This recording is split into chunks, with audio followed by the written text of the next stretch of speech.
الذي لم يزل عالما حيا قيضا سميعا بصيرا. أما بعد فأعوذ بالله من الشيطان الرجيم. بسم الله الرحمن الرحيم.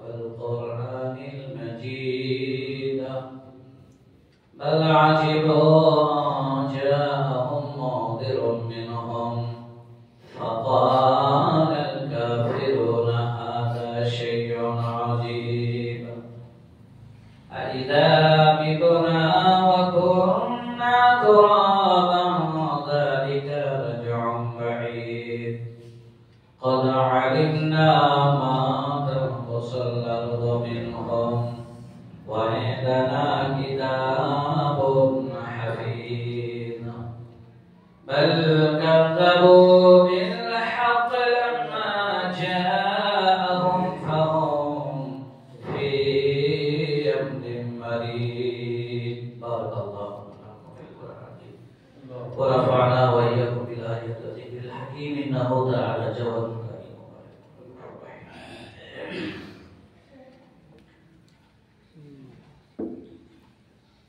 إن الحمد لله نحمده ونستعينه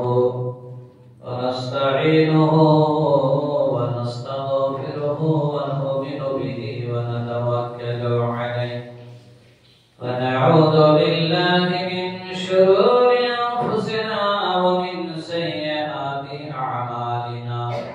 من يهده الله فلا مضل له ومن يضلله فلا هادي له وأشهد أن لا إله إلا الله وحده لا شريك له وأشهد أن محمدا عبده ورسوله. أما بعد أعوذ بالله من الشيطان الرجيم. بسم الله الرحمن الرحيم. يا أيها الذين آمنوا إنما الخمر والميسر والأنصاب والأزلام رجس من عمل الشيطان إنه لكم عدو مبين. কচুর পাতায় পানি যেমন করে গোলমাল আখেরি জামানার ইমান তেমনি দুর্বল গো। আখেরি জামানার ইমান তেমনি দুর্বল। কচুর পাতায় পানি যেমন করে গোলমাল আখেরি জামানার ইমান তেমনি দুর্বল গো। আখেরি জামানার ইমান তেমনি দুর্বল। উপস্থিত সম্মানীয় শ্রদ্ধেয় ভাই সকল, দিন দরদি আল্লাহ ভীরু, প্রশংসা মাত্র সে মহান আল্লাহ। যাবতীয় প্রশংসা, গণগান, গণকীর্তন, সেবদশনা, আরাধনা একমাত্র সে মহান আল্লাহ। যে আল্লাহ সুবহানাহু ওয়া তাআলা প্রশংসা শেষ করা যায়নি, যাচ্ছে না, যাবে না। যেমন একটা উপমা দিলে আপনারা সহজে বুঝতে পারবেন। ভারতবর্ষের ভেতরে একটা রাজ্যের নাম হচ্ছে কাশ্মীর। তা আমাদের পশ্চিম বাংলার যে সমস্ত চতুষ্পদ জন্তুগুলো দেখবেন আপনারা, ছাগল, গরু, ভেড়া, এদের গায়ের লোম দেখবেন 1 ইঞ্চি থেকে খুব বেশি হলে 1.5 থেকে 2 ইঞ্চি, তার বেশি না। গোটা শরীরে দেখবেন, বডিতে কিন্তু কাশ্মীর বলে যে রাজ্যটা আছে সেখানে যে সমস্ত চতুষ্পদ জন্তুগুলা মহান আল্লাহ পাক রব্বুল সেখানে দান করেছেন, সেই পশুগুলার গায়ে প্রায় 6 থেকে 7 ইঞ্চি 8 ইঞ্চি পর্যন্ত তাদের গায়ের পশম, তাদের লোম বড়। কেন? তাদের যে শীত, আমাদের যে তাপমাত্রা, এখানে যদি ওই পরিমাণ যদি পশুর গায়ে লোম দেওয়া হতো, তাহলে প্রত্যেকটা পশুর গায়ে লোম ফেলে দিতে হতো, ঠিক ভেড়ার লোম যেভাবে ফেলা হয়। কিন্তু মহান আল্লাহ রাব্বুল আলামিন, তিনি যে সকলের রব, আলহামদুলিল্লাহি রাব্বিল আলামিন, এখানে বলা হয়নি যে আলহামদুলিল্লাহি রাব্বিল মুসলিমিন বা মুসলমানদের যে রব তা নয়। তিনি ইঁদুরের রব, পিপীলিকার রব, তিনি মাছের রব, জাতি ধর্ম বর্ণ নির্বিশেষে সকলের তিনি রব। যার কারণে তার প্রশংসা শেষ করা যায়নি, যাচ্ছে না, আগামী তো যাবে না। তারই শেখানো একটা ছোট্ট বলি দিয়ে আমরা সকলেই শুকরিয়া জ্ঞাপন করি, আলহামদুলিল্লাহ। আলহামদুলিল্লাহ। তারপরে দরুদ ও সালাম বর্ষিত হোক সরকারে কায়নাত দুজাহানের ইমাম, ইমামুল আম্বিয়া, মাহবুবে কিবরিয়া, নবী মুহাম্মদ রাসূলুল্লাহ সাল্লাল্লাহু আলাইহি ওয়াসাল্লামের উপর আল্লাহুম্মা সাল্লি আলাইহি ওয়া বারিক আলাইহি। আমিন, আল্লাহুম্মা আমিন। আমি আপনাদের সম্মুখে কোরআনুল মাজিদের একটি আয়াতের কিছু অংশ তেলাওয়াত করেছি। সেই আয়াতে কারিমাকে সামনে রেখে আমি আপনাদের সামনে স্বল্প সময়ে 10টি দলিল দিয়ে আমি সমাপনী দেব আমার বক্তৃতা ইনশাআল্লাহ, ওয়া তৌফিক ইল্লা বিল্লাহ। তার আগে কোরআন হাদিসকে বুঝতে গেলে কোরআনেও নেই, হাদিসেও নেই, একটি ছোট উপমা আপনাদেরকে দিই। বলবেন বলার কারণটা কি? কোরআন হাদিসের কথাগুলোকে সহজে আমাদের ব্রেনে পৌঁছানোর জন্য। একজন বয়স্ক ব্যক্তি, তার চোখের সমস্যা দেখা দেয়। কথাটা খুব ভালো করে আমরা মনোযোগ দিয়ে শুনি, তাহলে পরবর্তী বিষয়গুলো আমাদের শুনতে খুব সহজ হবে। তিনি চোখের জন্য ডাক্তার বাবুর কাছে গিয়েছেন। যাওয়ার পরে উনি একটা রিপোর্ট লিখে দিলেন। রিপোর্টটা করে আনার পরে ডাক্তার বাবু বললেন, আপনার চোখের পাওয়ার কমে গেছে, পাওয়ারিং চশমা লাগবে। সেখানে কাগজে লিখে দেওয়ার পরে ধরেন 11 মাইলে ডাক্তার বাবু লিখে দিলেন, আপনি ইলাম বাজারে এসে চশমার দোকানে ঢুকলেন। চশমার দোকানদারকে জিজ্ঞাসা করছে, বাবু আমার যে চশমাটা লেখা হয়েছে ফ্রেমটার দাম কত? বলল 250 টাকা। আর যে পাওয়ার গ্লাসটা লিখেছে ওটার দাম কত? বলল এটাও 250 টাকা। তাহলে হলো কত? 500 টাকা। এখন এই ব্যক্তি পেশেন্টটা তখন জিজ্ঞাসা করছে দোকানদারকে, আচ্ছা 250 পাওয়ারের গ্লাসের পাওয়ার যে গ্লাসটা সেটার দাম যদি 250 হয়, তাহলে আমি জিজ্ঞাসা করি 500 পাওয়ারের গ্লাসটার দাম কত? বলল ওটাও 250 টাকা। বলল 250 পাওয়ারের দাম 250, 500 পাওয়ারের দামও 250? বলল হ্যাঁ। বলল তাহলে আমি কম নেব কেন? আমাকে 500 পাওয়ারেরটাই দেওয়া হোক। এখন 500 পাওয়ারের একটা গ্লাস নিয়ে সেখানে চশমার দোকানকে অর্ডার দেওয়া হলো, এটা ফিটিং করে দেবেন, আগামী কাল এসে আমি নিয়ে যাব। উনি নিয়ে চলে আসলেন। এখন বাজারে মাছ কিনতে গেছেন, সেখানে দেখছে বড় বড় কই মাছ, আপনাদের ভাষায় কি বলে জানি না, তা বড় বড় কই মাছ নিয়ে বাড়ি গিয়েছে। অর্ধাঙ্গিনীকে বলল, শোনো এই মাছটা ভালো করে রান্না পাকাও, আমি গোসল করে নামাজ পড়ে এসে ঠিক টাইমে যেন খাবারটা পাই। এখন বলে চলে যায়। তারপরে নামাজ পড়ে গিয়ে জোহরের নামাজের বাদ তিনি খেতে বসেছেন। বিবিরা সুন্দর করে কই মাছটা রান্না করে পাকিয়ে স্বামীর সামনে পরিবেশন করছে। দেখছে মাছের বডি আছে, মাথা নাই। কই মাছের বডি আছে, মাথা নাই। তার মানে এমন একটি মাছ, ও বাছাছেড়া করতে গিয়ে ওর মাথাটা এমনি চলে যায়। এখন বিবিকে জিজ্ঞাসা করছে, তাই গো আমি যে বড় বড় মাছ কিনে নিয়ে আসলাম, মাছের মাথাটা কই? তা বলে এই মাছের মাথা খুঁজে পাওয়া যাবে না। তা বলো বলছো কি? আমি যে বড় বড় মাছ নিয়ে আসলাম, বড় বড় মাথা, তা সে মাথা গেল কোথায়? স্বামী আর স্ত্রী একটা দ্বন্দ্ব কলরব একটা জুড়ে গেল। এদের ঝামেলা এমন সমস্যা দেখা দিল, এদের আর খাওয়া দুপুরে হলো না। পরের দিন বলছে চলো তোমার বাবার বাড়ি যাবো, অর্থাৎ আমার শ্বশুর বাড়ি। এবার শ্বশুর বাড়ি যেতে যেতে ভাই আমরা সকলে কম বেশি অবগত রয়েছি, পাওয়ারিং চশমা পাওয়ার গ্লাস লাগানো থাকলে দূরের জিনিস ছোট দেখায়, কাছের জিনিস বড় দেখায়। তার যদি পাওয়ার যদি তার চোখে যা প্রয়োজন তার থেকে যদি বেশি লাগানো হয়, ঠিক দেখা গেছে কাছাকাছি কই মাছের মাথা বড় দেখেছে। এখন শ্বশুর বাড়ির স্বামী আর স্ত্রী যেতে যেতে একটা বন্ধুর সামনে দেখা, তখন বলছে কি বাবা, স্ত্রীকে বলছে আমার বন্ধুর সঙ্গে অনেকদিন পর মোলাকাত, তুমি একটু আগিয়ে চলো আমি আসছি। এবার স্ত্রী তার কথা শুনে কোটি কোটি ভাইয়ের সামনে এগিয়ে যায়। এখন বন্ধুর সঙ্গে কাজ মিটিয়ে গেলে এখন তখন হাঁটতে শুরু করে। যেতে যেতে যেতে যেতে একটা নদী পড়েছে, ছোট্ট একটা নদী পড়েছে। এখন দূর থেকে দেখতে পেয়েছে তার চশমাতে, তার খাওয়ানি ওই চশমাতে গ্লাস বসানোতে দেখতে পেয়েছে দূরের জিনিসটা ছোট। তার মানে পানি যায় দূরের যে নালা, সেরকম ড্রেনের মতো নালার মতো তার চোখে দেখা দিয়েছে। এখন ভাবছে এই ছোট্ট নালা, আমি একটু পা ওপারে দিলেই চলে যাব। তার জোরে যখন একটু পাটা ওদিকে দিতে যায়, সে তো নালা নয়, সে নদী। এখন নদীতে পড়ে সে সাঁতার জানে না, পানি ভেতরে যতটা পরিমাণ ঢুকেছে, তারপরে বহু কষ্ট করে সে মানে একেবারে নদীর কিনারাতে এসে পৌঁছেছে। সেখানে গিয়ে তখন ভিজে কাপড়ে শীতের সময় গড়ি গড়ি পায়ে স্বামী তখন চলল শ্বশুর ঘরে। যেতে যেতে তখন স্ত্রী তো চাতক পাখির ন্যায় চেয়ে আছে, কি ব্যাপার স্বামী এখনো আসলো না।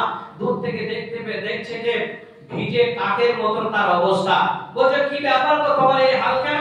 বলছে আর বলো না, আমি চশমাতে দেখতে পেলাম যে এইরকম একটা নদী, সেই নদীটাকে আমি ভেবেছিলাম নালা, কিন্তু সেখানে পার হতে গিয়ে আমি পড়ে গেছি। বলে এই অবস্থা। ও তখন ফিরিয়েছে, চশমার দোকানে ঝামেলা, এখানে মাছওয়ালার কাছে ঝামেলা, ডাক্তার বাবুর সাথে ঝামেলা। বিস্তারিত কথা বলছি না, আপনারা জ্ঞানী গুণী মানুষ, ইশারা ইঙ্গিতে কাউকে আপনারা বুঝতে পারছেন। এখন সেখানে বোঝাতে চাইলাম আপনাদেরকে সেটা হলো এই যে কোরআন হাদিস সংশোধনের পরিবর্তন আপনার কোনো পাওয়ার নেই।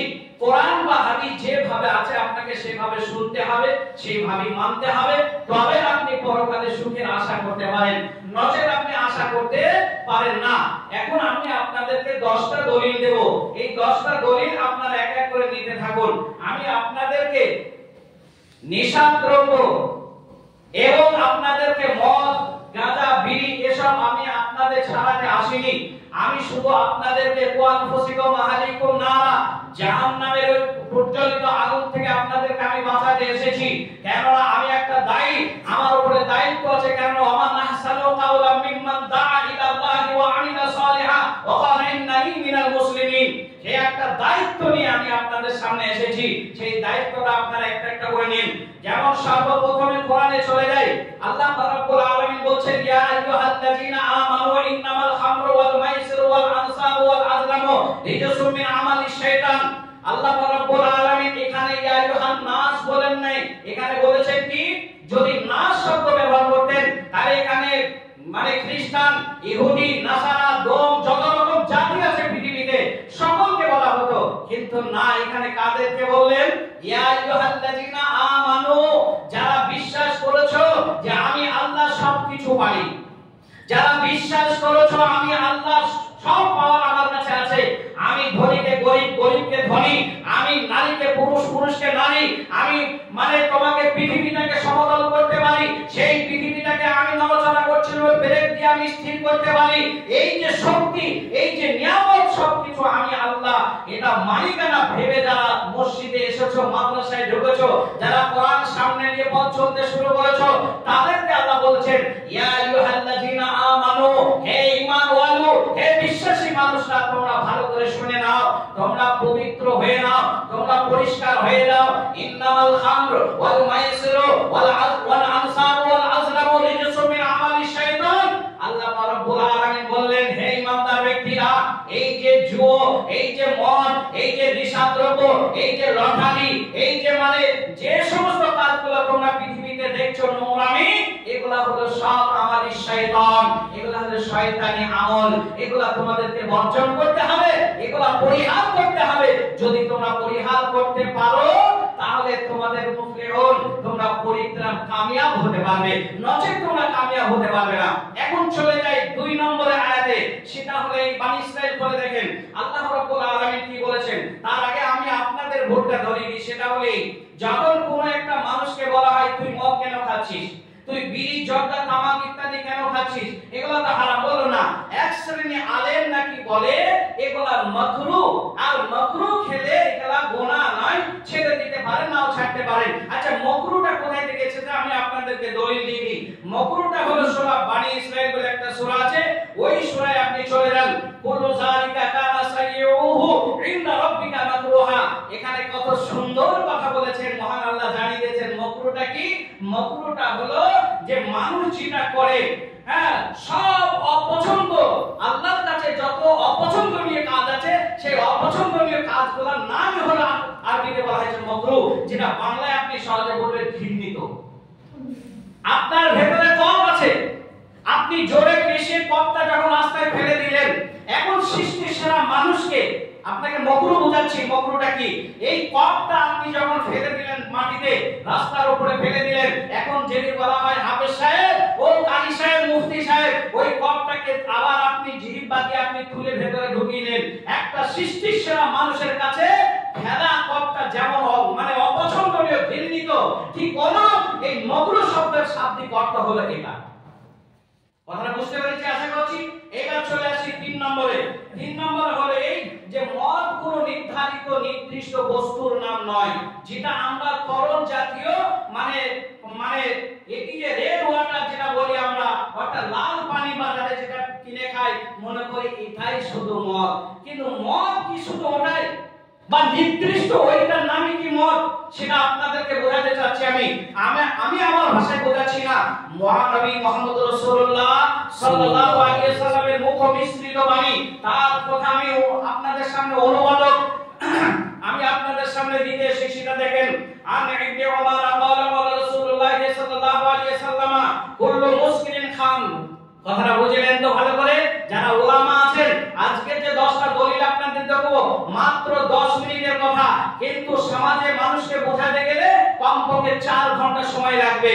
আমি এর উপরে বিষয় নিয়ে আমি 4 ঘন্টা বক্তৃতা রেখেছি প্রায় 5 থেকে 7 জায়গায়। সে আমি প্রমাণ আছে আপনাদের সামনে, আমার একটা ইউটিউব চ্যানেল আছে, খুলে দেখবেন সত্য মিথ্যা এর এসআই মোল্লা বলে, সেখানে সব পেয়ে যাবেন। তা মহানবী মুহাম্মদ রাসূলুল্লাহ সাল্লাল্লাহু আলাইহি ওয়াসাল্লাম বলতে চেয়েছেন, সেটা জানিয়ে দিলেন কি যে কুল্লু মুসকিরিন খামরুন, যত রকমের নেশা দ্রব্য আছে সমস্ত নেশা দ্রব্যকেই বলা হয়েছে খামরা মানে মদ। এইবার দেখেন তার পরবর্তী শব্দ বলছেন ওয়া কুল্লু খামরিন হারামুন ওয়া মান শারিবাল খামরা ফিদ দুনিয়া ওয়া মাতা লাম ইয়াকুম মিনহা ওয়া হুয়া মুদমিনুহা লাম ইয়াসরাবাহা ফিল আখিরাতি। মহানবী মুহাম্মদ রাসূলুল্লাহ সাল্লাল্লাহু আলাইহি সাল্লাম কত সুন্দর কথা বললেন। এখানে 3টি কথা বলেছেন। নাম্বার 1 হলো সারা পৃথিবীতে যত নিশাদ্রব্য জিনিস রয়েছে সমস্ত নিশাদ্রব্যকে মদ বলা হয়েছে, আর সমস্ত মদকে মহানবী সাল্লাল্লাহু আলাইহি সাল্লামের ভাষায় বলা হয়েছে সেটা হারাম। নাম্বার 3 বলেছেন ওয়া মা তালাম ইয়াতুম মিনহা ওয়া হুয়া মুদমিনু হারাম ইয়াসরাবাহা ফিল আখিরাতি। কিয়ামতের ময়দানে যেদিন আপনার মাথার উপরে এই সূর্য যেমন আজকে কোটি কোটি উপরে রয়েছে, 1400 রোদে আপনি যখন মাঠে চলে যান, আপনি মাঠে রোদের তাপে বেশিক্ষণ থাকতে পারেন না। রোদের তাপ থেকে বাঁচতে গেলে ছায়া আপনার প্রয়োজন হয়, পানি আপনার প্রয়োজন হয়, আশ্রয়ের প্রয়োজন হয়। মহানবী মুহাম্মদ রাসূলুল্লাহ সাল্লাল্লাহু আলাইহি ওয়াসাল্লাম বলেন, হযরত মিকদাদ রাদিয়াল্লাহু তাআলা আনহু থেকে বর্ণিত, তুবুনা শামসু ইয়াউমাল কিয়ামাতি মিনাল খালফি হাত্তা তাকুনা কা মিকদারিল মাইল। আল্লাহর নবী বলতে চেয়েছেন, হযরত মিকদাদ থেকে বর্ণিত বুখারী শরীফের হাদিস, আল্লাহর নবী বললেন, যেদিন তুমি কিয়ামতের ময়দানে উপস্থিত হবে, ওই দিনটা হবে 1 ঘন্টা নয়, 2 মাস নয়, 2 ঘন্টা, 2 বছর নয়, 50,000 বছর ধরে নির্ধারিত নির্দিষ্ট ময়দানে তুমি আমি সারা পৃথিবীর মানুষ সেখানে উপস্থিত হব, আর সেখানে দণ্ডায়মান হব আল্লাহর সামনে। আর আমার মাথার উপরে আসবে সূর্য। সূর্যটা কতটা মিকদারিন মাইল শব্দ এসেছে, মিম ইয়া লাম মাইল, এই মাইলের শাব্দিক অর্থ 3টা আনা হয়েছে। নাম্বার 1 হলো এই দেখেন আপনি যেমন সুরমা ব্যবহার করেন চোখে, ওই সুরমাদানির ভিতরে একটা কাঠি মানে তাফসীরে বলতে এসেছে ওই সরমাদানির ভেতরে কাঠিটা যতটা দ্রুত ওই সূর্যটা আপনার আমার মাথা ততটা দ্রুত হবে। নাম্বার 2 হলো মাইলের শব্দ আনা হয়েছে। দেখেন আমার দিকে লক্ষ্য করে বুঝতে পারবেন এই জায়গা থেকে আঙুলের মাথা পর্যন্ত এটাকে মাইল বোঝানো হয়েছে। নাম্বার 3 এখান থেকে দেবুক মায়ানা এখান থেকে ইলাম বাজার যেতে গেলে বরিশাল যেতে গেলে যেমন একটা মাইলের হিসাবে আপনি পোস্টার দেখতে পান সেই মাইলও ধরতে পারেন। বন্ধুরা আমার তিনটের ভেতরে যে কোনো একটা ওপরে বিশ্বাসী হয়ে আপনি জেনে নেন বুঝে নেন যে কিয়ামতের ময়দানে ওই সূর্য সেদিন এতটা নিকটে হবে আর ওই সূর্যের তাপে আপনার বডির ভেতরে সব পানি শুকিয়ে যাবে, কলিজার পানি থাকবে না, বডির ভেতরে কোনো পাশে পানি থাকবে না, শুধু পানি পানি পানি করে চিৎকার করা হবে। সেই দিন আপনাকে কোনো পানি দেওয়া হবে না। তবে অন্য জায়গায় রয়েছে একটা পানির ব্যবস্থা থাকবে এই মুসলিম গুনাহগারদের জন্য।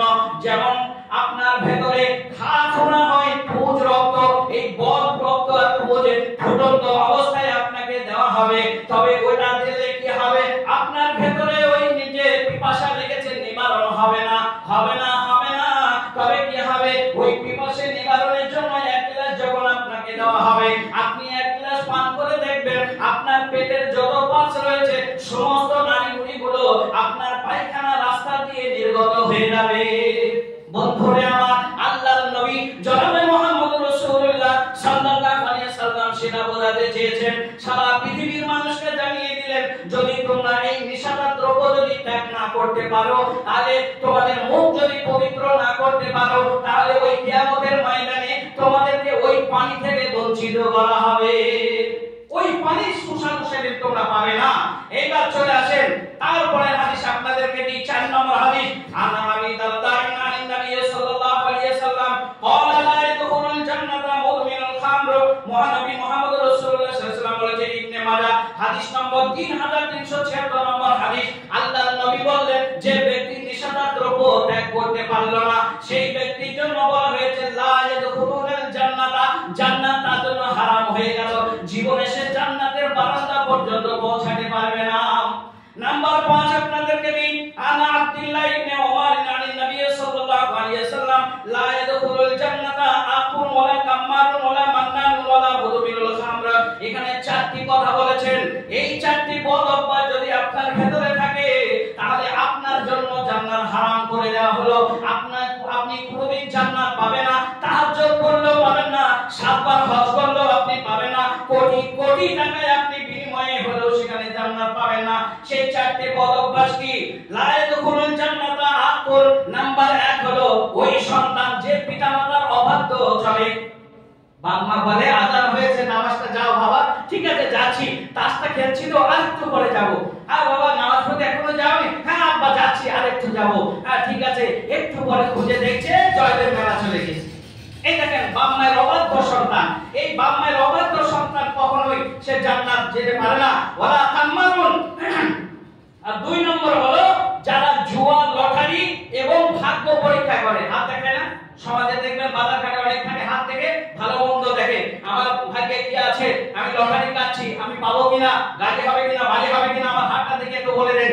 এই রকম বদ অভ্যাস যদি কারো ভিতরে থাকে সেই ব্যক্তি জীবনে জান্নাতে যাবে না। ও তারপরে বলা হয়েছে ওয়ালা মান্নানুন।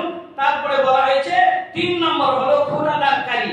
খোটা দানকারী মানে আমরা সহজে বুঝতে পারছি।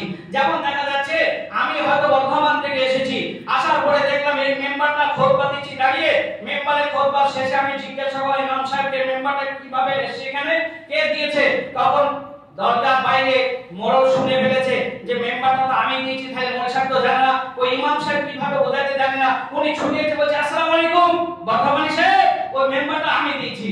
যাক মোড়ল সাহেব মেম্বারটা কেমন হয়েছে বলুন তো? মেম্বারটা আমি দিলাম। হ্যাঁ ছিল না, একটা ভাঙাচোরা ছিল, ভেঙে ফেলে দিলাম, আবার একটা ভালো করে করে দিলাম, তবে আমার ইচ্ছা আছে আবার একটা ভালো করে করে দেবো। হ্যাঁ তবে মেম্বারটা ভালো হয়েছে না?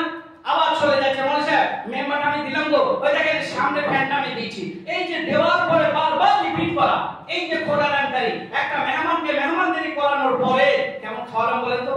আপনি জীবনে আপনার বাবার 14 বছরের ক্ষমতা এরকম খাবার খাওয়ানো, এই যে বলার মানে বারবার রিপিট করা, এইটা খোটা দানকারী। এই রকম বদ অভ্যাস যদি আপনার ভেতরে থাকে আপনি জীবনে জান্নাত পাবেন না, আপনি জীবনে জান্নাতে যাবেন না। 4 নম্বর হলো ওয়ালা মুদমিনুল খামর। এই দেখেন এই কথাটা বলার জন্য আজকে বিষয়টাকে নিয়ে আসি। চতুর্থ নম্বর যেটা, আপনার ভেতরে যদি ওই নেশাদার দ্রব্য থাকে আপনি জীবনে জান্নাত পাবেন না। তারপরে চলে আসেন 6 নম্বর হাদিস চলে যায়। আমি শুধু আপনাদেরকে দলিলগুলো দিয়ে যাচ্ছি। অনেকদিন মনে করবেন মলসারা হয়তো গাজাঘড়ি কথা, ওদের বানাওয়াটি কথাগুলো বলে, বহু পরিশ্রম করে হাদিসগুলো সংগ্রহ করেছি আপনাদেরকে দেওয়ার জন্য। তারপর দেখেন আনা আম্মার ইবনে ইয়াসির قال قال رسول الله صلى الله عليه وسلم ثلاثه لا يدخلون الجنه আবাদান আদ-দায়ুসা ওয়াল রাজালাতা মিনান নিসাই ওয়াল মুদমিনুল খামর। এখানেও বলা হয়েছে লা ইয়াদখুলুল জান্নাতা, এখানেও সেই ব্যক্তি জান্নাত পাবে না। সালাসাতুন, তিন ব্যক্তি। কয় ব্যক্তি?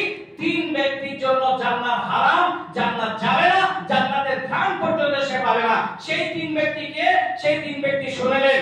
নাম্বার 1 হলো যে আবাদা আদ-দায়ুস, অর্থাৎ যে ব্যক্তিটা, যে পুরুষটা দায়ুসের খাতায়, এখানে দায়ুসের বাক্যের অর্থ আমাদের কাছে মানে আঞ্চলিক ভাষায় যেটা আমরা জানি সকলে, সেটা হলো এই যে আমি হয়তো নামাজ পড়ি, আমি হাজী সাহেব, আমি মাওলানা সাহেব, আমার স্ত্রী বেপরদা হলে একে দায়ুস বলে না। শুধু ওটা দায়ুস নয়, এটা ভুল, আপনার ভুল, এটা ধারণাটা ভুল।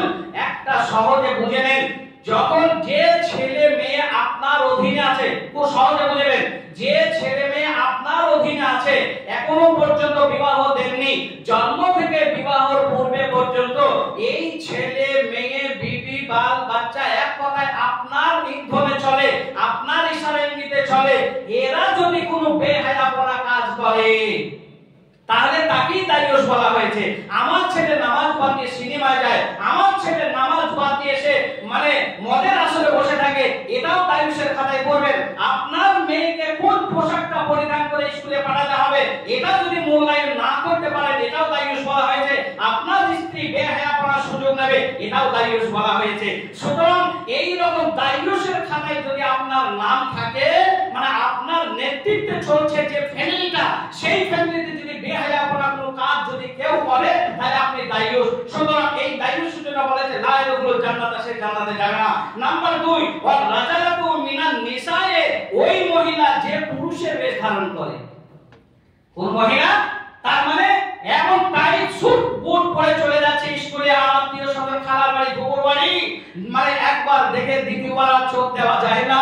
এই রকম পোশাকধারী মেয়ে যদি তোমার কাছ থেকে চলে যায়, এই মেয়ে যদি তোমার হয়, কিংবা ওই মেয়ে যদি নিজে গার্জেনের ভূমিকা নিয়ে যদি এই পোশাক পরে যদি রাস্তায় চলে, তাহলে জেনে রাখো সে জীবনে লা ইয়াদখুলুল জান্নাতা, সে জান্নাত পাবে না। নাম্বার 3 ওয়াল মুদমিনুল খামর, 3 নম্বর সেটা হলো, দেখেন কথা আবার ঘুরে আসে, 3 নম্বর হলো আপনার ভেতরে যদি নেশাদ্রব্য কোনো জিনিস থাকে তাহলে আপনিও জান্নাতে যাবেন না। তারপরে চলে আসি 7 নম্বর হাদিস, সেটা হলো আনা আব্দুল্লাহ ইবনে আমর قال قال رسول الله صلى الله عليه وسلم من شرب الخمر وسكر لم تقبل له صلاة 40 صباحا وإن مات دخل النار فأن فات تاب الله عليه। মহানবী মুহাম্মদ রাসূলুল্লাহ সাল্লাল্লাহু আলাইহি ওয়াসাল্লাম বলেন, কোন ব্যক্তি যদি নেশাদার দ্রব্য যদি সে ত্যাগ না করতে পারে, আর নেশা করে যদি তার তওবার যদি সুযোগ না হয়, তাবাল্লাহু, তার আল্লাহর কাছে তওবার সুযোগ যদি তার বরণ যদি হারিয়ে যায়, তার মানে গতকালকে মদ খেয়েছেন, আজকে জোহরে নামাজ পড়লেন, মাগরিবে নামাজ পড়লেন, ইশার নামাজ পড়লেন, তবু আপনি তওবা করলেন না, মহানবী রাসূলুল্লাহ সাল্লাল্লাহু আলাইহি ওয়াসাল্লাম কি বললেন? এই অবস্থায় যদি তোমার মৃত্যু হয়, তোমার জন্য অপরিহার্য জাহান্নাম, তুমি জান্নাত যাবে না, তোমাকে জাহান্নামে যেতেই হবে যদি তওবার সুযোগ না হয়। তবে করলেন আজকে, হয়তো সকালে একবার বিড়ি খেয়েছেন, জোহরের আগে একবার তওবা করে নেবেন, জোহরের পর দুটান মেনে নিয়েছেন, আবার আসরের আগে একবার তওবা করে নেবেন, আসরের পর একবার মেনে নিয়েছেন, মাগরিবের আগে একবার তওবা করে নেবেন। এই ছেলে খারাপও মানে মাতবরি আপনারা যদি চালিয়ে যান, মন যা চায় তাই যদি করে যান, মানে ফাতার আব্বাসু, আল্লাহর বিধানটাকে তুমি অপেক্ষা করো। আল্লাহ কখন যে দড়ি ছেড়ে দেবে, কখন যে মালাকুল মউতকে পাঠিয়ে দেবে তুমি জানতে পারবে না, তুমি বুঝতে পারবে না। তাই ভাই ও বন্ধুরা আমার, তা আপনাদেরকে 8 নম্বর দলিল দিয়ে চলে যায়, সেটা হলো এই আন জাবের ইবনে আব্দুল্লাহ ইবনে আন্না রাসূলুল্লাহ সাল্লাল্লাহু আলাইহি ওয়াসাল্লাম মা আসকারা কাসীরুহু ফাকালিলুহু হারামুন, যে জিনিসটা বেশি খেলে আপনার মানে নেশা হবে, যে জিনিসটা বেশি খেলে আপনার নেশা হবে, ওই জিনিসটা এক বিন্দু খেলেও হারাম। শুয়োর ছোট না শুয়োর, আর ধারটা শুয়োর। এবার ছোটরা আপনারা কি ছাগল বলেন নাকি আপনাদের দিকে? শুয়োরের বাচ্চাটাকে কেউ ছাগল বলে না, শুয়োরের বাচ্চাটাকে শুয়োর বলা হয়, ধারটাকে শুয়োর বলা হয়। সুতরাং বেশি খেলে যেটা নেশা আসবে আসবে। আমি বলতে চাচ্ছি না এক খিলি পানের খরচ হচ্ছে 12,000 টাকা। এই দেখেন আপনার মসজিদের পাশে আমি বান্দা খেয়ে ফেলেছিলাম, আমি জানতাম না। আমার নিজের বাস্তব ঘটনা, এই কয় মাস হলো আপনারা হয়তো অনেকেই জানেন, আমি এক খিলি পান বলেছিলাম, একটা মিষ্টি পান শখ করে খেতে চেয়েছিলাম। তা খাওয়ার পরে অনেকজন বলেন না যে আমার হয়তো নেশা হয় না। বলছে আপনি নেশা বলছেন তো আমার নেশা হয় না। আরে তা যে আপিল খাওয়া মাল তাকে যদি 2 কিলো আপিল খাওয়া হয় সে তো গটগট করে হেঁটে চলে যাবে, তার কোন নেশা হবে? তা আমি বললাম শখ করে যে ভাইকে বললাম যে এক খিলি মানে আমাকে একটা মিষ্টি পান দেওয়া হোক। ও আমাকে বলছে একটু কড়া মিষ্টি দিই। আরে কড়া মিষ্টি মানে আমার ব্রেনে ধরা পড়ে মিষ্টিটা একটু বেশি দেবে। এর কড়া মিষ্টি মানে যে আর একটা মাল ঢোকাবে এটা আমার জানতাম না। অনলাইনে আল্লাহর কসম করে বলি মেম্বারে ডাকে আমি বলছি আমি কড়া মিষ্টি মানে যে ওখানে আরেকটা মানে হারাম মাল ঢোকে এটা জানতাম না। আমাকে বললো বলার সাথে একটু কড়া মিষ্টি করে দিই। আমরা হ্যাঁ বলে দিয়েছি। এখন মাল যখনই দিয়েছে আমি মানে মুখের ভেতরে ঢুকিয়ে মোটামুটি 2 বার হয়তো এরকম মানে পান করেছি। এখনো ঢোক দিইনি। 2 বার পান করার পরে গোটা বডিটা আমার ঘেমে গেল, সঙ্গে সঙ্গে ঘেমে গেল। আর আমি চোখ বন্ধ করে দিলাম। আমাকে তখন টিলার ভাই বলছে, জামিউল্লাহ বলছে কি ব্যাপার মোর শরীর খারাপ? আমাকে একটু ধরো দেখি। আমার মনে হচ্ছে সব ভুলছে। ওরা দুইজন ধরে একটু পাশে নিয়ে গেল। ভেতরে যা মালবাটি ছিল বলে সেদিনকে সাতামের হোটেল ভালো খেয়ে এসেছিলাম। তা সব মালবাটি বার করে দিলাম। সেখানে বার করে দেওয়ার পরে আমি বললাম আমাকে বাড়ি পৌঁছে দাও। দুটো ছেলে কে জানি না, আমি চোখ খুলতে পারিনি। আমাকে বাড়ি পৌঁছে দিল। বাড়িতে যাওয়ার পরে প্রায় 1 থেকে 1.5 ঘন্টা বমি আর বন্ধ হয় না। সেখানে সারা রাত একবার করে বমি করে একবার করে উঠি। এইভাবে করতে করতে পরের দিন ডাক্তার বাবু এইভাবে ডাক্তারখানা যেতে যেতে যেতে যেতে মাথার ঘোর আর কাটলো না। এদিকে প্রেসার মাপছে, প্রেসার আপনার ঠিক আছে। এইভাবে প্রায় 6 থেকে 7,000 8,000 পর্যন্ত খরচ হয়ে গেল। তারপরে 11 মাইলে ডাক্তার চোখের বিশেষজ্ঞ যেখানে সেখানে চলে গেলাম। যাওয়ার পরে চোখের ভেতরে মেশিন দিয়ে চোখের যে আলাদা প্রেসার হয় আমি সত্যি জানতাম না। তা চোখের ভেতরে মেশিন দিয়ে বলছে আপনার চোখের হাই প্রেসার, আপনি একা চলাফেরা করবেন না। তা আমি টোটাল দেখলাম 12,000 টাকা খরচ, মানে এক খিলি পানের দাম 12,000। কেন বললাম কথাটা একটু মূল্যায়ন করুন। এখানে আল্লাহর নবী সেই কথাটা বোঝাতে চেয়েছেন যে মাসকালা কালিল ওয়া হারামুন, যে জিনিসটা বেশি পরিমাণে মানে খেলে আপনার নেশা হবে সেটা কম খেলেও আপনার জন্য হারাম। এখন 9 নম্বরে চলে যাই। আনা আবি মালিক আন সালিম ক্বালা ক্বালা রাসূলুল্লাহ সাল্লাল্লাহু আলাইহি ওয়াসাল্লাম ইয়াসরাবান্না নাসু মিন উম্মাতিল খামারা ইউসাম্মুনাহা বিগাইরি ইসমিহা। এই কথাটা ভালো করে মনে রাখবেন, সব কথা ভুলে যান। এই কথাটা আপনারা মনে রাখবেন। যারা বিড়ি জর্দা তামাক ছাড়তে পারছেন না এই কথাটা ভালো করে শুনেন। উলামাদেরকে কখনোই কটূক্তি করবেন না যদি এই কথাটা আপনার মনে থাকে। কথাটা কি? মহানবী মুহাম্মদ রাসূলুল্লাহ সাল্লাল্লাহু আলাইহি সাল্লাম আজ থেকে 1400 বছর পূর্বে এই গায়বেরা কথাটা আজকে মানে যেটা বলছি আপনাদের সামনে সেই দিনকে মদিনার মাটিতে বলে গেছেন। সেটা হলো কি?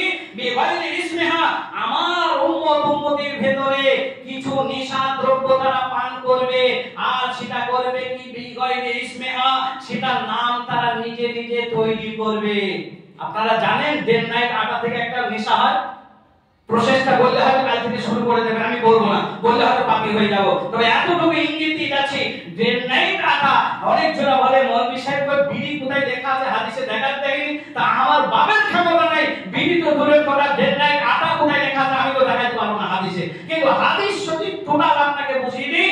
আপনি যদি জ্ঞানবান মানুষ হন, যদি বুঝতে চান বুঝে নেবেন যে এটা আমার হারামের পর্যায়ে পড়ে যাচ্ছে।